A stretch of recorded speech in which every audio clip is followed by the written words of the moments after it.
Hi guys, and welcome to my channel again. Woke up to this the other day. The solar guys from the Electricians back in. They're mounting the panels and getting all of the interface tied in.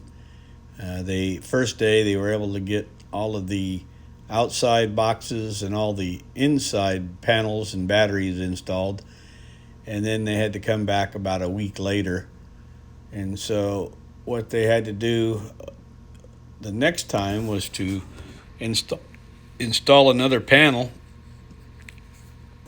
and get my critical circuits tied in. So they opened up the wall,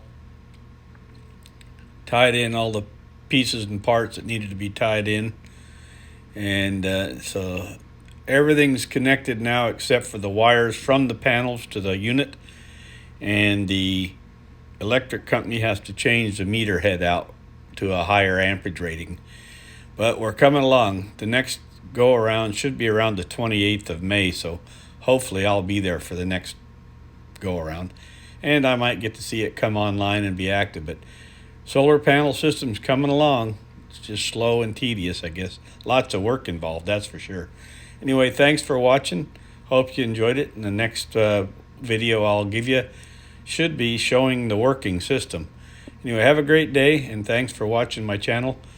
Please subscribe if you're not. Please comment and hit the like button. You guys have a great day, and thanks for following me and my channel. Have a great day. Bye.